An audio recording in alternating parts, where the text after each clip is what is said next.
Hello, everyone. Welcome.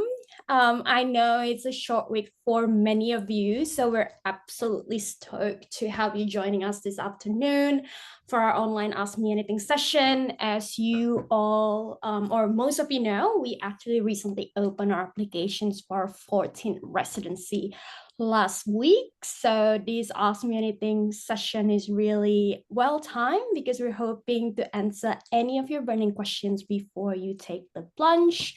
For those of you who haven't started your applications, for those of you who have started your applications currently in the review process, we're here to answer any questions you have left as you progress through your application interview process. Before we start, I'd like to start by acknowledging the traditional owners of the land which we meet today. I'm actually dialing in from the land of Wurundjeri people of the Kulin Nation here in Melbourne, and I'd like to pay my respects to the elders past and present. Thank you all for joining us again. I believe most of you are dialing in from either Sydney, Melbourne, Brisbane, or maybe some of you beyond that. But I'm Rani. I'm Program and Ecosystem Manager here at Antler. We also have Josh here, our Operations Associate at Antler. And yeah, we're here to really answer your questions about the residency program. And this afternoon, we are joined by not one, not two, but actually three of our portfolio founders. So we're in for a treat. We have another Josh, but Josh James from ViaPay. We have Vandana from Mendiza, and we have Renee from Altai. Each of them actually comes from different cohorts across the year in Australia from 2021, 2023, 2024. They all built across different verticals, but they all backed by Antler from day zero and obviously on their way to greatness. We'll see. So what's on the agenda for today? I'll start with a quick intro about Antler, just to set the tone. Then we dive into conversation with three of our legends here. There's going to be plenty of time for you to ask your questions, but I'll start with asking a few of mine. But in any time, if you have any questions pop up on your head, please feel free to just drop in the comment section. Quick housekeeping, please mute yourself if you're not speaking. We'll have a dedicated Q&A session as well after the chat. So if by that time you have like questions, feel free to just use the raise hand button, unmute yourself, and ask the questions. And if you can please turn on your camera, would love to see your lovely faces, please do so. And obviously after the end of this AMA, if you are left wanting to hear more, we actually have a lot more Ask Me Anything sessions coming up in the next few months before the residency kick off. So stay tuned. Alrighty, quick introduction about Antler. Hopefully most of you in this call are familiar about us. Hopefully not the first time you heard about us, but quick intro about Antler. We are the world's most active early stage investor currently, also the most active AI investor. And in Australia alone, we've seen over 1,000 founders coming to the residency, and we've invested in over 300 of them across 145 portfolio companies. And we currently run our residency across Sydney, Melbourne, and Brisbane, so 3 locations in Australia alone. But globally, we're actually present in more than 20, I think right now it's 30, I lost count, but yeah, well, 27 cities at least currently, and we've backed more than 1,000 companies with more than $3 billion US portfolio value. So we are actually world's most active early stage investors because we write checks and back founders all across the globe.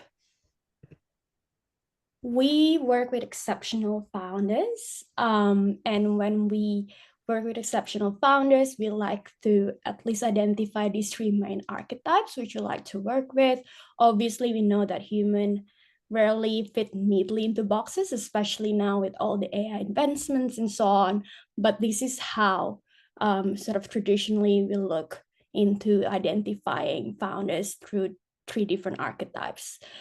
So we look for exceptional tech and product builders, so those with the skill set to actually build the product and savvy on the tools, because obviously there's no business without a working product. We look for exceptional business and operators, so those who with like high level commercial skill set, those who spend years and years in sort of commercial roles across corporates, or those who've probably built businesses before and exited their businesses and want to build their second or their third business with us. We also look for domain experts, so those who spend years and years in a specific domain that makes them like one of the best people to build in that domain because they know the problem in and out. And as you can see there, we have Renee there in that section as well, because she's actually building in her domain, which we'll dive into later. But yeah, across the years, we've seen more experienced founders coming through the door, but we obviously open to support more younger, hungry founders as well. But one of the stats that I'm personally really excited for us to have as well is the fact that we've attracted very diverse founders. As you can see, they're from across 65 nationalities in Australia alone, because the way that we work, that is very early stage. So a lot of these founders, they come to us, they don't necessarily have the network, the connection, but they come to us because they have the skill set and they have the expertise, and they want to work with a strategic investor and find the right partner, the right co-founder to build their business. As you probably aware by now, we work with exceptional founders, so that means that we actually bet on the jockey, not the horse. So we've actually invested in a variety of different industry as we look for founder market fit. So we back the founder before the idea. And you can see here that we've backed a lot of companies across industry, like the traditionally attractive industry for VCs like B2B and enterprise SaaS, but we also back a lot of consumer tech, a lot of health tech, prop tech, fintech, you name it. And as a lot of you are currently, I believe, in the interview process, we are very highly selective and curative when it comes to actually building the cohort. We only pick the best. We usually have around 2,000 applications per cohort, and we select them and curate them short to 80 to 90 exceptional people across Sydney, Melbourne, and Brisbane. And as you get on board at the residency, if you get accepted, if you get onboarded, then it usually takes, let's say, the quickest 10 weeks to get from the start of the residency to your investment committee, or it could take, let's say, 12 weeks or so. It really depends on your own journey. But the first 5 weeks of the residency will be dedicated to what we call a formation and validation stage. We'll do a lot of master classes, sort of like do a lot of like VC 101, business building 101 for you. That's also the 5 weeks where you'll find your co-founder, hopefully. So we do a lot of like co-founder networking, co-founder matching, and obviously a lot of like design sprints for you to ideate together, but also validate your idea throughout that 5 weeks. So when you actually land an idea, that's when you can pitch to us your idea at our first decision gate, which we call a track out. And if you get a yes, that means you will progress to the next stage, which is due diligence, which is another 5 weeks. Due diligence is more like a hands-on support. You'll have a coach to work alongside you.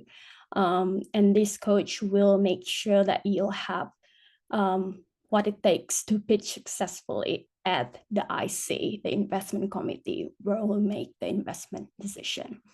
So 5 weeks or so or more information validation and 5 weeks in DD.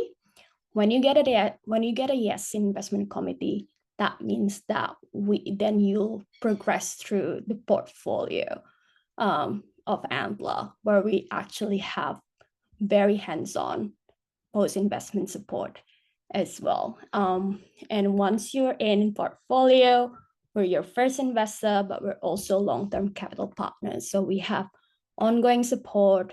We continue to back you throughout your life cycle. We actually recently rolled out a unique follow-on investment structure. We actually put our money where our mouth is. We have this unique agreement of rolling capital that basically guarantee that we will follow on in a portfolio company. So once you get your first investment from Antler, usually then you'll start thinking about your next round. But Antler will already basically give you the commitment that we will commit a third of your round. As long as you can raise at least 300K from sophisticated investor. So basically you'll have like a third of your round committed before you even start raising. And we are serious when we say we're a long-term capital partner because we have the capacity to invest in you throughout your life cycle. So let's say you grow through like Series A and beyond, we will continue investing in you from our local fund in Australia up to a certain stage, let's say pre-A usually. And then when you get to Series A, that's when the global fund will pick it up. So we have an Antler Elevate fund that operate globally to actually invest in the winners from each of the local fund. So we are your day zero investor, but we are also long-term capital partner. So that's enough about Antler. We're here today to also hear from the founders who've done it, from across different cohort as well. So we're actually really lucky to hear from them about where they're at, like how their journey so far. So I can't wait to actually speak to them, and obviously there's going to be plenty of time, plenty of opportunity for you as well to ask your questions. So let's start. Thank you so much, Josh. Thank you so much, Renee. Thank you so much, Ben, for joining us today. Really excited to have you again. Thank you for saying yes to this in between two short work weeks. Let's kick it off.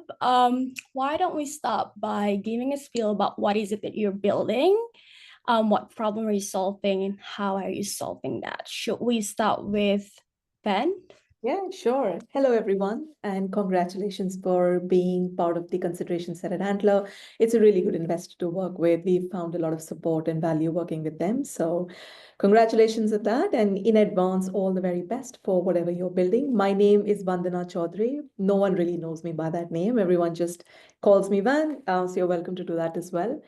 I came from this domain, and for years working as a buyer and a seller, I realized there was a massive opportunity in streamlining processes and driving productivity gains for multi-brand retailers. So I joined Antler and built a wholesale for procurement teams in multi-brand retail, helping them drive margins through more effective and digital workflows around procurement. It's been a very interesting journey. Can't complain. It's been a lot of fun. It's been a lot of good customers. And essentially, I think from my perspective, it has always been about solving for buyers who are, stuck in manual and chaotic processes, which is bleeding millions in margin down the drain for retailers. And I think we can help. So that's about me. Renee, do you want to go next? Thank you, Van. Hi, everyone. Thank you so much for having me to the Antler team again. I'm co-founder and CEO of Altai. So Altai is a SaaS casting platform for the entertainment industry. We are B2C, B2B, and now we're moving into enterprise, which is really exciting. So our mission is to transform casting and crew globally.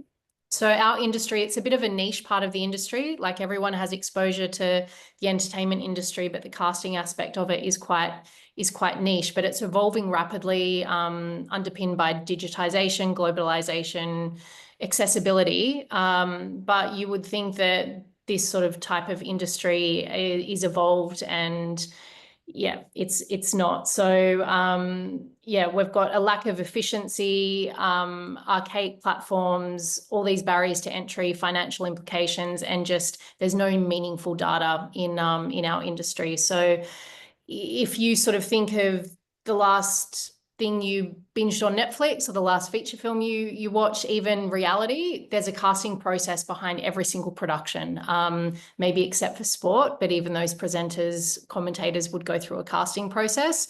So we're really about coming up with a fully integrated solution to serve that casting and audition process for the global industry. So Altai is a solution to that. We launched very end of 2022, and yeah, there's a lot more to tell, but I'm very excited to be here and answer any questions, and please be direct. I'm probably too transparent a lot of the time as a founder, so very happy to be here. Love that, Renee. That's why you keep coming back. We keep inviting you back because we love that transparency. Thanks, Renee. Josh. Yeah, hi guys. Really great to be here as well. Excited to see all of you starting your entrepreneur journey. So I'm the CEO of ViaPay and co-founder, and essentially we're building Stripe for B2B, so next generation payment gateway for online B2B transactions. And we're really trying to solve the pain points that businesses are having when buying from other businesses online. And particularly in my industry, which is the automotive aftermarket, which is car parts. I spent the last 8 years leading digital transformation for a ASX company, and saw a lot of businesses stuck with legacy systems, manual systems, and really broken customer experiences. So what we're doing is we're coming in seamlessly at the checkout screen to automate a lot of that hassle and work and improve the user experience for buying online, bringing in a lot of data around buyer and seller relationships and automating invoices through to collections. And yeah, we're early in on the journey, but it's a very exciting one to be on, and really happy to share with you guys today. Thanks, Josh. And all of you have actually come through Antler from like different point in time, right? It's been a few years ago for you, Fan, in 2021. Renee, it was 2023. I know you probably forgot about the years because how the timing concept is actually really funny in the start world. But Renee, I still remember it was probably mid 2023, and Josh, probably still early days for you because it was, I think, late 2024, so late last year when you actually joined and get the check from Antler. So let's walk down the memory lane a little bit if we all can remember. So, Josh, I think you mentioned quite a bit about your background, but if you can all maybe share a bit about your background before Antler and what makes you basically that what made you convince Antler you have that founder market fit, right? And what actually prompted you to apply to Antler, if you could remember? Yeah, Who I wants can to start? remember. Josh, yes. I can remember because it wasn't that long ago. Yep. And in July of last year, I applied for Antler. And in kind of the same week, I went through those 5 interviews to get into the residency, told my employer that I was leaving, and then the next Monday, I was up in Sydney for the kickoff program. So it was a very intense time, an incredible time. I'd left, as I mentioned, 8 years in the automotive aftermarket, where I was working in an executive function for Bapcor Limited. They're one of the kind of Coles and Woolworths of the aftermarket in terms of car parts. And there I was leading digital transformation, looking after a whole range of different brands in B2B and B2C. Had a portfolio that was doing over kind of 200 million in revenue, and we put in over 20 million in kind of capex to improve all of these platforms. And I left because I spent a lot of time doing it, and I thought we could do more and move a bit faster. And I just got to the point where I think I could do this for myself and go out on my own. So that was kind of what prompted it. And then it all happened very quickly. And then now suddenly I am on the outside, trying to come back in and help them solve their problems and have better customer experiences.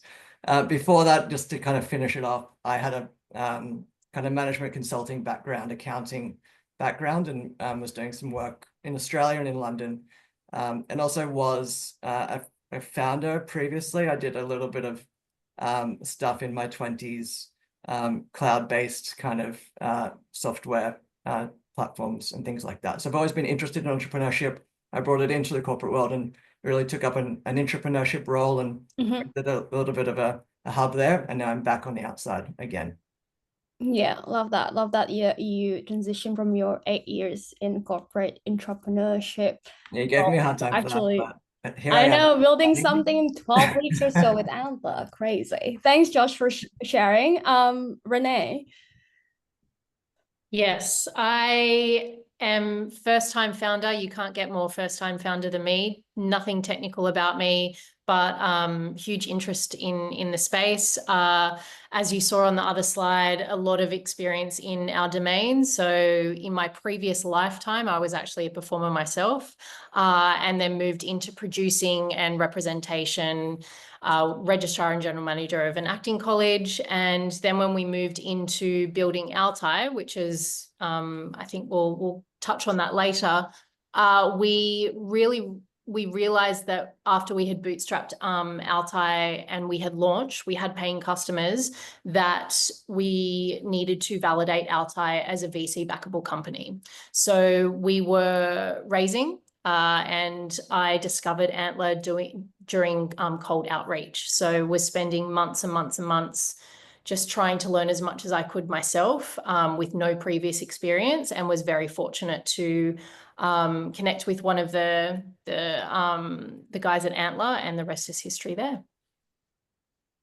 Love that. So you came in already with a team, already with an idea. I remember those days, and you actually pitched to us and we got you in. Love that, Renee. Thank you for sharing. Ben. Yeah, I came from the industry. So I spent time working with businesses like Walmart, which is the world's largest retailer, sort of understanding the complexity of, buying biscuits and apparel and pet food in literally the same day. And then also across continents, Walmart is a fairly close-knit organization. So India, US, Asda, UK, Japan, South Africa, all sort of work together. And it was very interesting to see that challenges across different continents were not that different. Actually, even product ranges weren't that different. What was different was the when to buy, the what to buy, the finer nuances around how do you place product at the right time for the right customer. I then had the opportunity to come to Australia with my job when I was working with Crocs. They transferred me here for a couple of years on a project. So it was a very sort of defined turnaround project. I came here with my job and the plan was to go back. But when the time came to go back, my family revolted and refused to leave Melbourne, which meant I had to think about what I want to do next in life. And that got me to a point where I started working for a scale-up called Deliveroo. They used to be here in Australia. They're a London-based company. And that's where I sort of, realized the power of marketplaces and technology. And it struck me that we could do so much for our industry, both in terms of driving not just productivity gains for the business, but also improving quality of life for buyers. Like, we used to have buyers, and at one point I was that buyer, who would spend, the full day struggling with spreadsheets, but even at 9 o'clock on the couch at night, working through data because they just had to get everything together. And a lot of that work is, low value task. It's repetitive, it's manual. And often because it all lives in spreadsheets across 30 different laptops and 6 versions each, finding the right data point across the right sheet could take up to 3 days. And that was just not adding value either to the quality of life of the buyer or the value in margins to the business. So that's really where I got my light bulb moment. I reached out to Antler. They were setting up Melbourne. It was their first cohort. So it's really more, from my perspective, just trying to understand, is there legs in the business? Can we build a $1 billion business out of it? I know the problem is global. Can I build a global solution? So that was the thought process behind joining Antler. Sure. Yeah, it was a very interesting process. It's very intense the first couple of weeks, but it's very nice for people who come with a corporate background like myself, because it helps accelerate that learning curve. And what you would typically learn through hit and trial over, say, a period of a year or 18 months, and compresses it into like a pressure cooker 6-week session.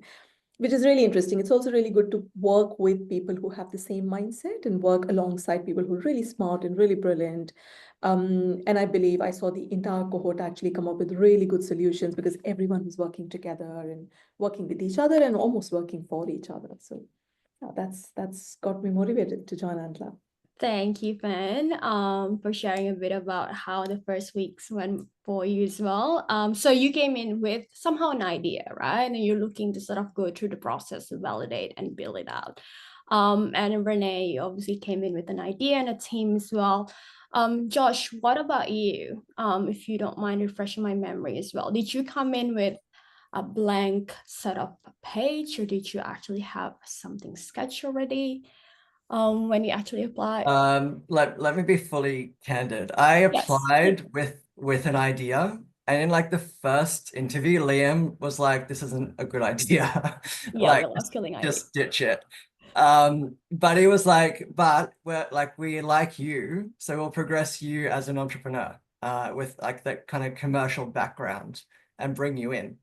And so I said, "Okay, let's do it." And then from there, I kind of went in with that mindset of being really open to exploring any idea. And I started that with meeting all the different people in the cohort, particularly up in Sydney at the kind of first week intensive. And I just spent a lot of time understanding what other ideas people were bringing, what their skill sets were. Yeah. Looking for that technical co-founder I needed to complement my skill set. And really, yeah, explore it in that way. And it was an incredible environment to be able to do that. And then there's also a lot of coaching, as Van touched on, from the Antler team on what's a good problem to solve, what's a VC backable problem that you really should be leaning into to really challenge you and you know that's going to be global and have that potential. So Yeah. that was really the approach. And it was through meeting my co-founder, which we can kind of spend more time on who he is, Yeah. but through meeting him and then really leaning into some of the key things around what is your unfair advantage, and is this a problem that you know inside out, that led me to going back to my industry, going back to the work pain points that I'd literally been spending days and trying to throw money and teams at to try solve, to say, okay, actually, if we take a new approach to this with a new skill set and new technology, can we solve it? And really from there, we started running in that direction. So an incredible kind of journey to go on in a really short amount of time. But that's really how I started and where we got to after the first few weeks. Yeah. I still remember I had the honor of being the first person to see your first iteration of your pitch deck. And I'm pretty sure that pitch deck has seen a lot of different versions, a lot of different yeah. after that day. Thanks for sharing, Josh. And I love how Van and Josh, you touch on how intense the experience is as well, and how it was a pressure cooker environment, and it's sort of like expedite the learning curve you actually had to go through as well as a first time founder, or Josh, I guess for you as a second time founder. I still remember, I think a lot of people say how basically Antler is like MBA on crack. So apologies for the language, but it is actually quite true. So let's touch on validation, because we actually emphasize a lot on it, especially during the residency program, because that's how we can see how you basically think about validating, but also executing the validation, and also actually come back to us and articulating how have you validated your idea. So can you walk us through how you validated your idea? What did the process look like? And how did you move fast enough to actually convince Antler to back you back then? Anyone would like to chime in first?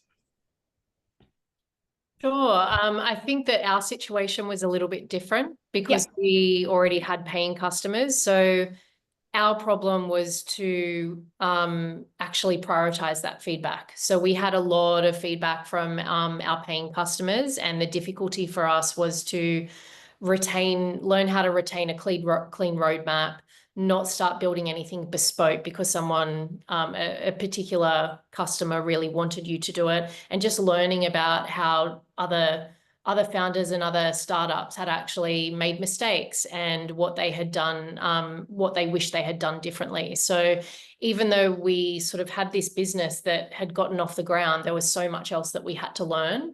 And yeah, just getting the advice from the team at Antler was really helpful, and learning that when you're releasing things, it's not just it's not the worst thing in the world to involve customers in that process, because they will help you in that validation process.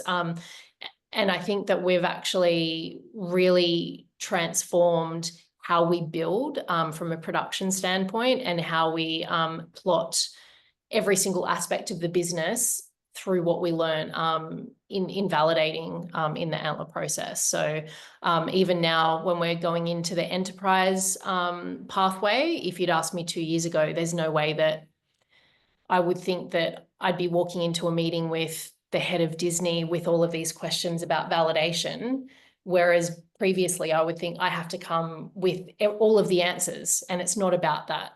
It's about not having all of the answers, but involving people in the journey as well, if that makes sense.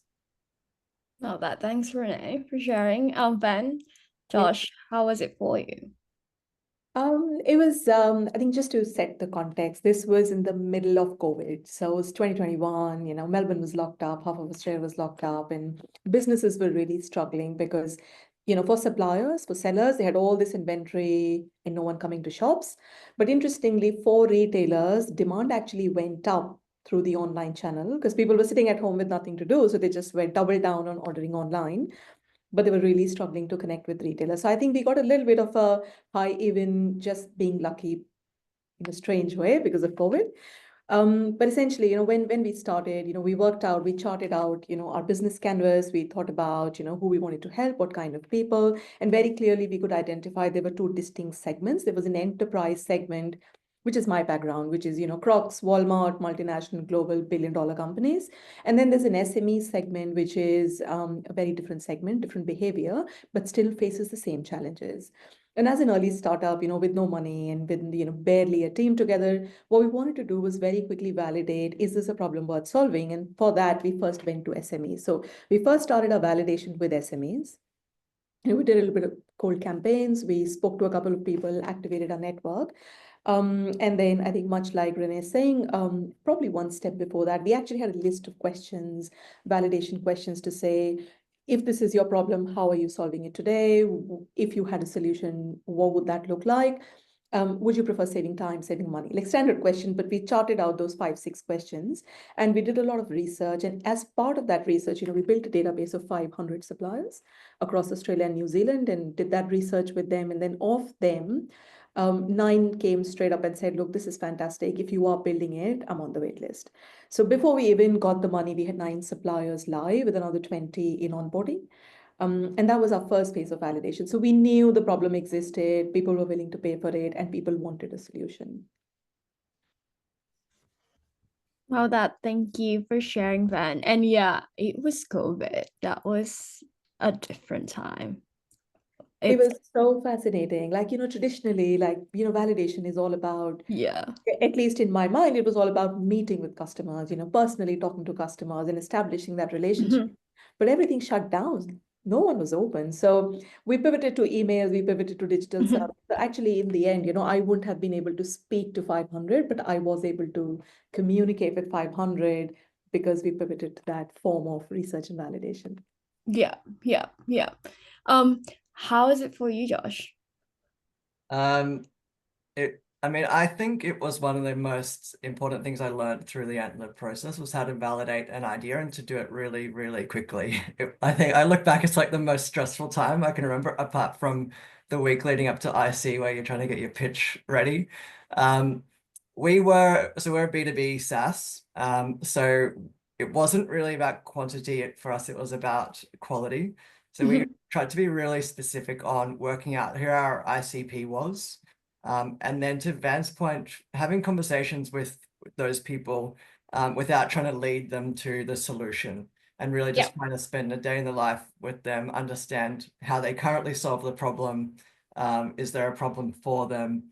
that kind of thing, and really just get as much information as possible from as many people as possible to then synthesize it into some kind of hypothesis and keep iterating on that hypothesis through every conversation. To give you a sense of numbers, we looked at both the buyer and seller side of the transaction in that kind of B2B online transaction. We spoke to 50 people in each to get over that kind of 100 mark. And we got through that process 10 LOIs from the seller side, so those merchants who said that they would, pay for us, pay for a product from us to help them solve their problem, which we could then quantify into, hundreds of thousands of dollars in annual recurring revenue, which helps the VC case. So that was the kind of upshot, but it was a lot of outreach. I was opening up my black book of everyone in the industry, basically saying, have a meeting, have a coffee with me. I need to talk to you. I need to understand how you're solving this problem. Who else is solving it? Like, what are you doing? And yeah, that was kind of the approach we took. Yeah, I know that a lot of founders just have to open up their Rolodex and literally just approach everyone on top of having Rolodex and LinkedIn. And hundreds cold outreach, obviously. Josh, Antler Josh, I saw your hand up just previously. Did you have a question? Yes, just wanted to flag a question from Philip. Interested to hear what validation looked like for each of you. Is it more about making sure the solution meets a need or meets the need of a market that's large enough? Yeah, that's probably a very well-timed question. Any of you would like to chime in here? Yeah. Yeah, go for it, Renee.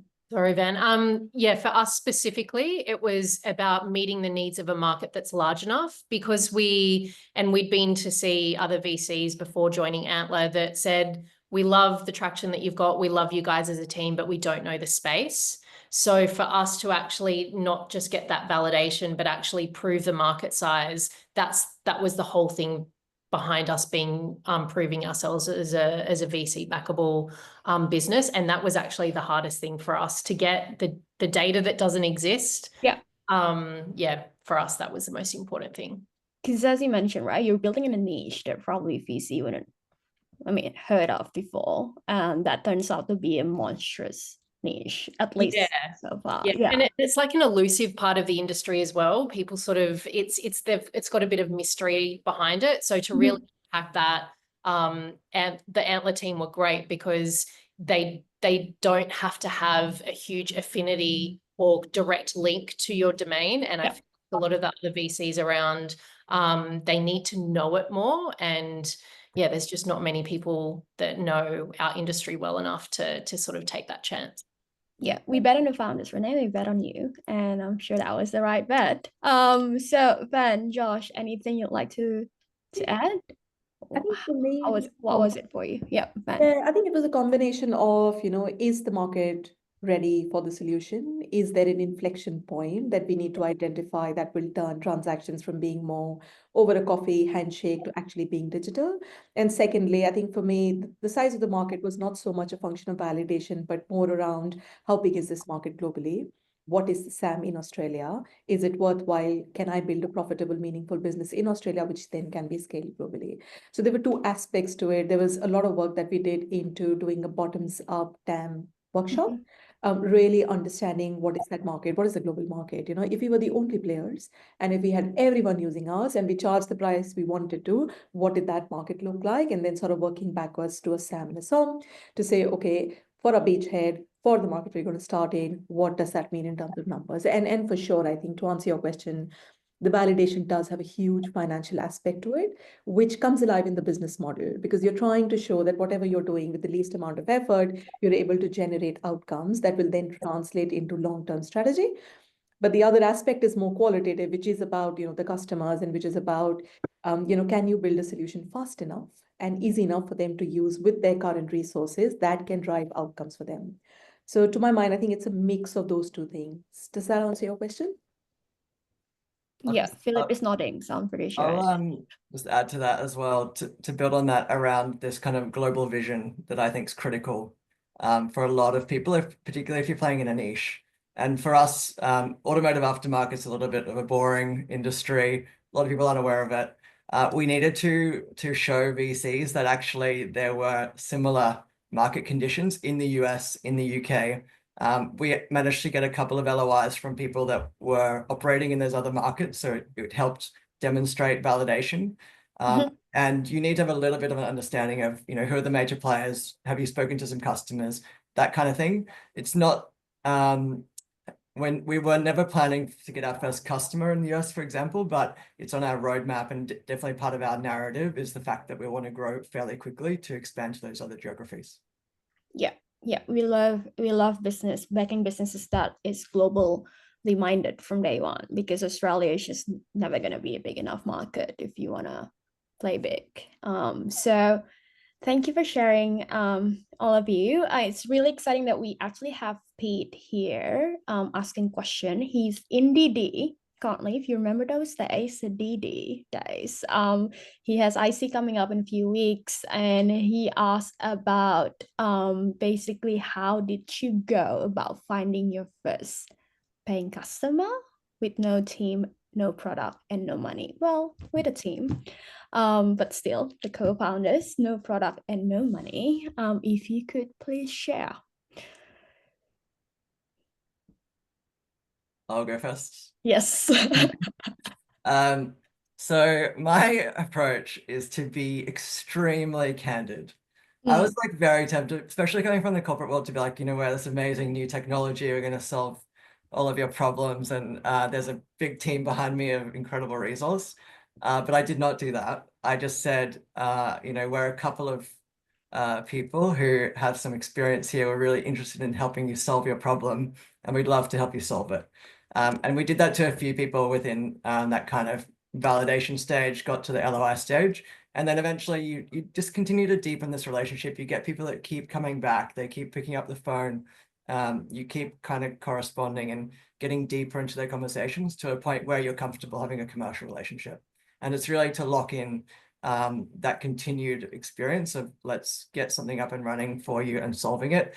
And the beauty of this approach is then you don't have to be perfect. You can roll things out. They will tell you it doesn't work or it's wrong, how to fix it, and then you can kind of iterate on the go and live with them.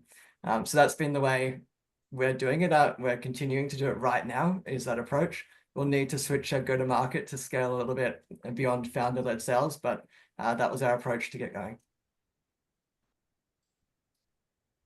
I'll jump in. Basically, we had colleagues that we'd worked with and that were giving us feedback throughout the prototype and MVP process. So I guess that was one aspect that we didn't have to worry about, because there is such a big problem to solve that we were being pelted by people saying, is this ready yet? Is this ready yet? And just no money to actually build it and grow the team. So we were in a different situation. Yeah. Anything I'd like to add there, Van? I think for us, our approach was a little bit different. We did not go to market without a product. We built an in-house MVP, quick and dirty, off the back of Shopify. It looked like a product, but the backend was all me and my co-founder manually entering data from here to there. But what it did was it gave me an opportunity to walk into a retailer's office and say, hey, we've got this product, and what do you think of it? And they'd immediately say, oh, no, that won't work for me unless it had this, this, and this. And I noted those conversations over 20, 25 conversations. And that gave me a really clear sense of what are those features or what are those solutions that retailers won't prioritize. So we went in with an MVP. We had a working product. It was, we didn't have the IP for it. It was literally built off Shopify, but it gave us an ability to generate early wins, generate some dollars, generate some revenue, on-road suppliers, and then work with them to understand what is that level of feature depth that they will need to help solve their business better. And so when we had that clarity, that's when we raised our second round, actually built out an engineering team and built the product. But going to those early customers within MVP was very helpful. And because we could do it like literally with no money in-house between me and Katie, it was straightforward, didn't take too much time. And we had to trash the MVP, but it didn't hurt because we hadn't spent too much on it. So that was our approach. Thanks for adding more flavor into it, Van. Appreciate that. So I do have a few questions. Let's go through that and then we'll go back to questions from the audience. But just to have clarity as well with Antler entry point, obviously you can be pre-idea, but a lot of the cases you can come in with idea as well, like what Van and Renee did.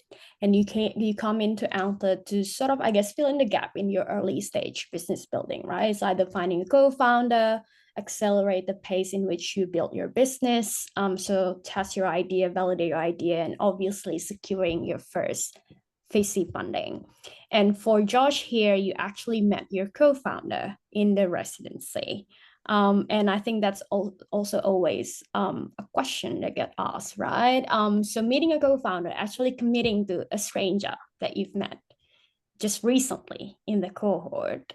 So how? So when did you know that he was your person? How did you know it? If you can walk us through that, please, Josh. Yes, it sounds so romantic. I know. So the first week, as I explained in our cohort, was this intensive residential in Sydney. So everyone was in for the kind of first 4 days. And it just happened that I was in the same kind of group to do group activities on 2 days in a row with my co-founder, Anton, who is a technical co-founder from Atlassian. And we kind of, actually, there's a story I tell, which is that on the second day, we were trying to get ready for the practice pitch. And it was getting up to lunchtime and everyone in the group just like leaves. They're like, okay, we'll go get lunch, we'll come back. She'll be right. And Anton and I stayed. We're like, no, let's like get this done. We want to be prepared. And so we worked through. And I think we were kind of buddies from there. We didn't kind of commit anything or really talk about it that week. We were still, open to other options. And there's a very interesting kind of, what is it, Love is Blind dynamic, Rani, in the first couple of weeks of Was it people. Love is Blind or Married at First Sight or Love Island, whichever? Exactly. So we were still keeping our options open, but we kept in touch. And then I came back to Melbourne, and we kind of just kept chatting. And then we started bouncing ideas off each other until we landed on one that we're both passionate about. And then we applied as a team after that. So that's how we were generated. Yeah. And obviously, I mean, in the residency, we also provide you with the tool. I mean, we're not gonna match you with the co-founder per se. That's still your decision. It's just we'd like to give you options. That's why we onboard 80 to 90 exceptional people with complementary skill set. And we have tools like Fingerprint for Success, as well as 50 founder questions, which we basically provide to you so you can have all those difficult conversations early to mitigate any risks. So thank you, Josh, for sharing.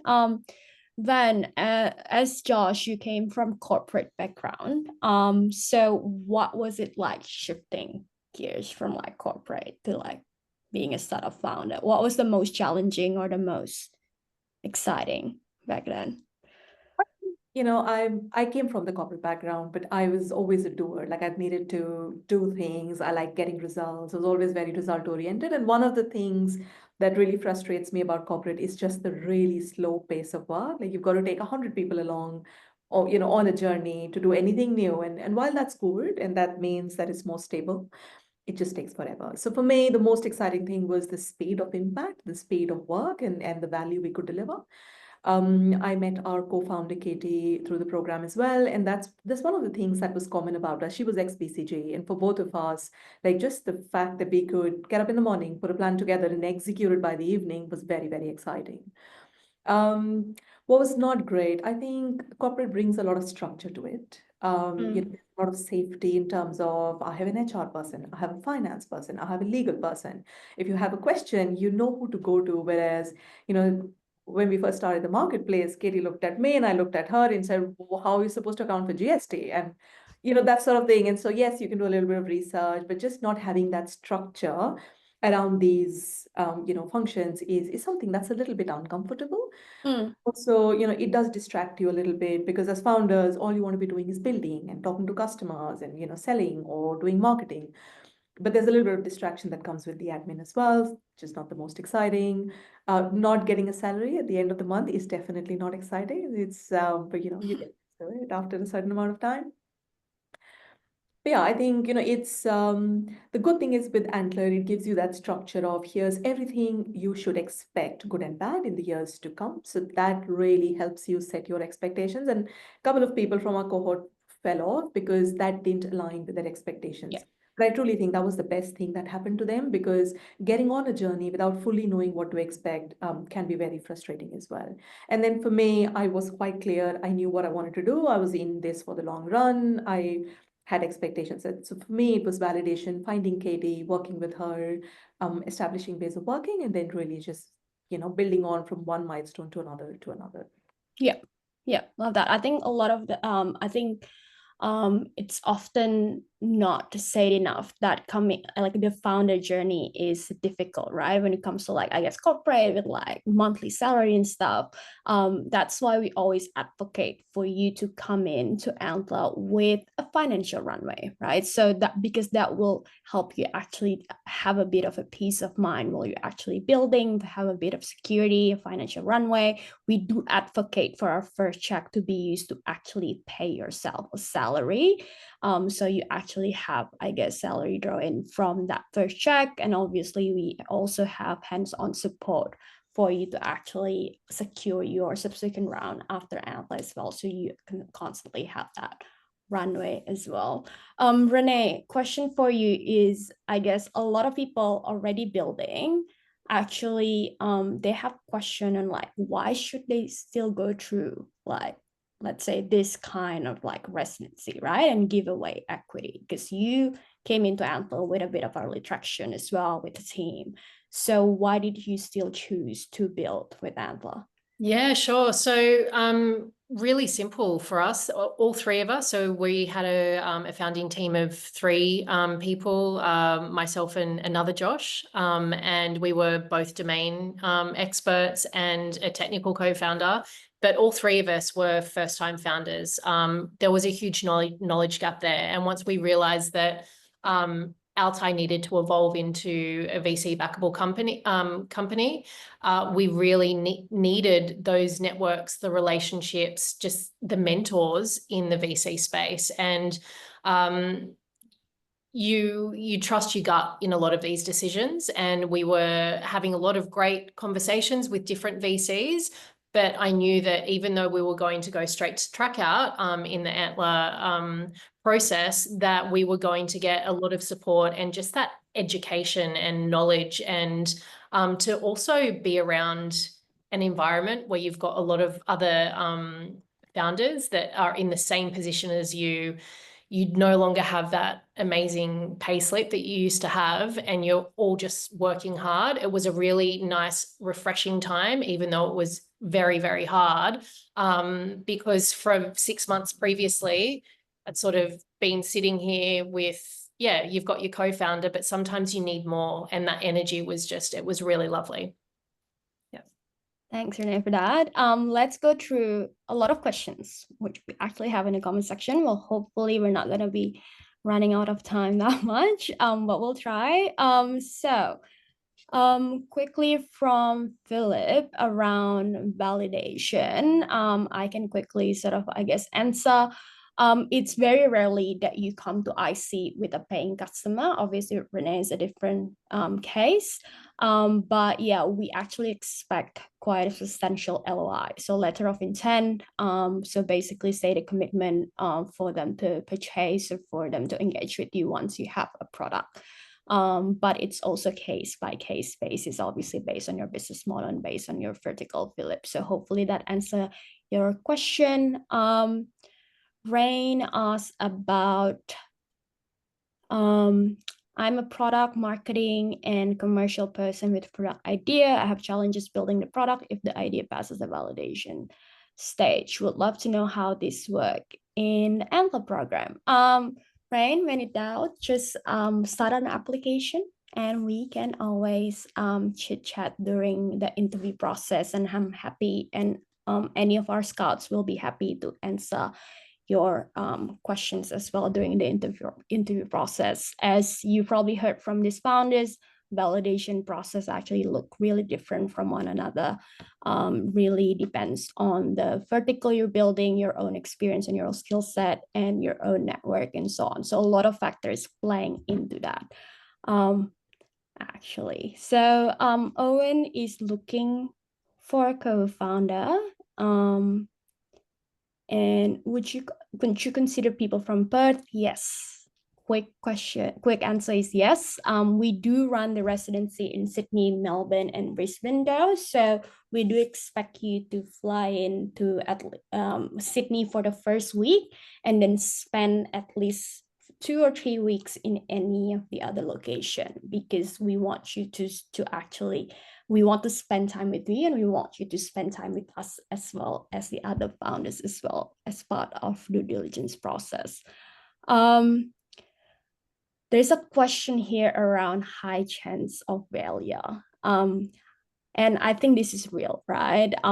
You've been building for a while now, and this is something that like 90% of startup fails, and that's a stat. So Van, Renee, and Josh, how do you overcome this reality or this quote unquote fear? What else are you doing to convince that you will be successful? That's quite a loaded question emotionally there. But anyone would like to chime in here? I can go first. Radio silence. Yeah, no, I'm happy to go first.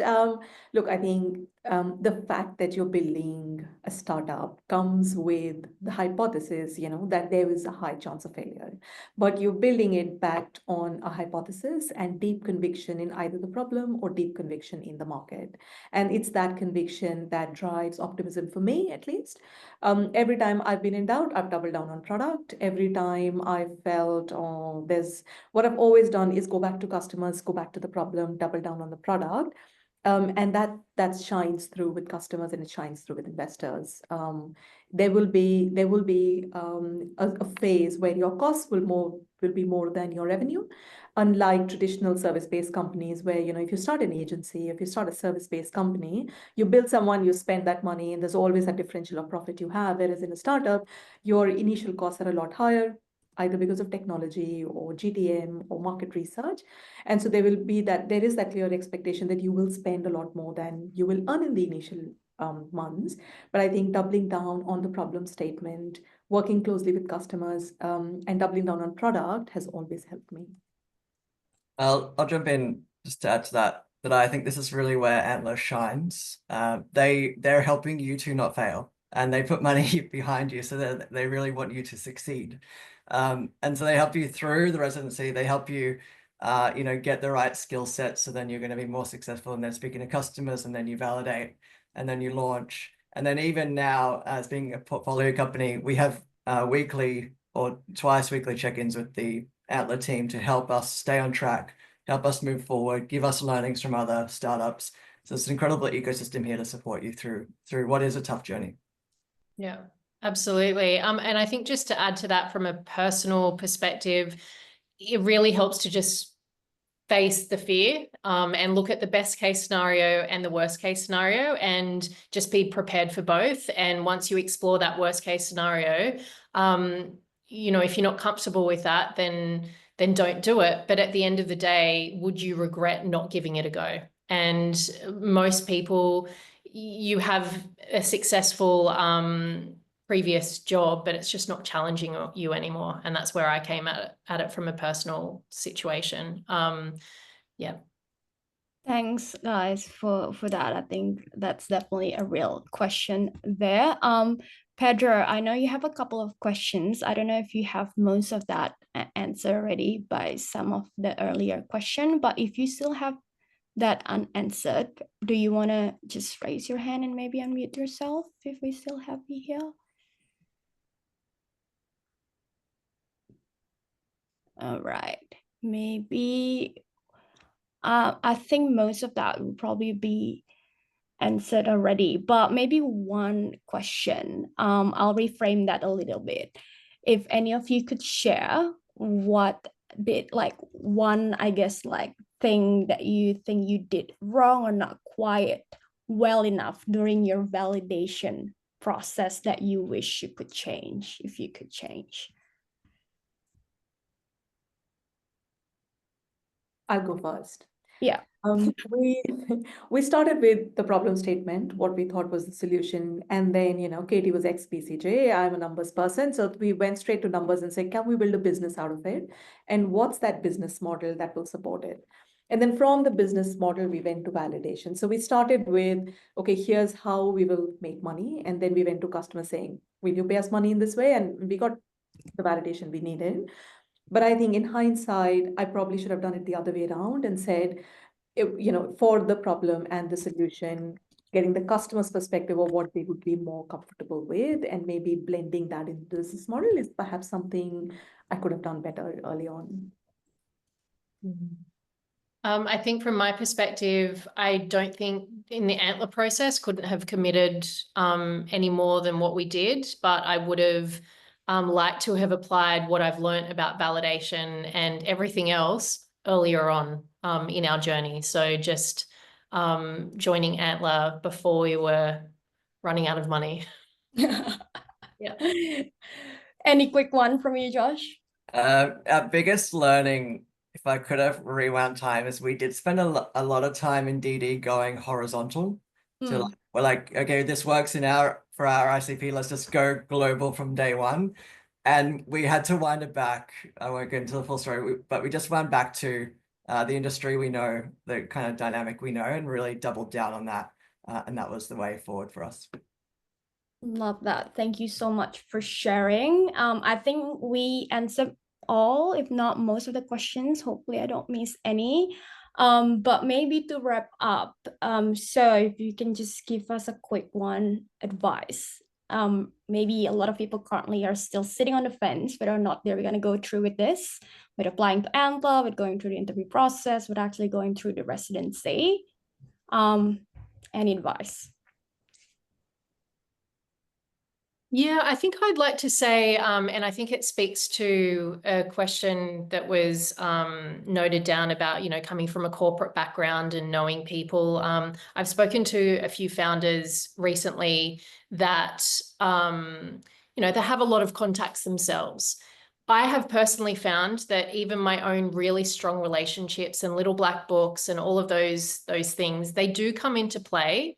But unless you have a heavyweight like Antler, I really talk about Antler as my secret sauce. Everyone was supportive, but no one likes to dip their toes in or actually take the leap of supporting me or my startup until I've got someone like Antler taking the plunge and backing us completely. So yeah, a lot of people just think that they have all the boxes ticked, but having someone like Antler behind you just actually helps you execute at speed without having to have 20 meetings with the same person just to convince and make them sort of trust you. Yeah. I'll second that. I think having Antler in the tent is fantastic from a capital perspective, but also from a support perspective and a network perspective, and just being able to work with a group of people who are trying to solve different problems, but are in the same life stage as you. I'd go one step earlier and suggest 2 books to read if you have the time. The first one is Simon Sinek's Find Your Why. And for me, it was very interesting for me to first go through that journey and say, is this the impact I want to create? Is this my why? And is this what I really want to be doing? Will I be happy through the tough times? And that book really helps put a lot of those answers in perspective.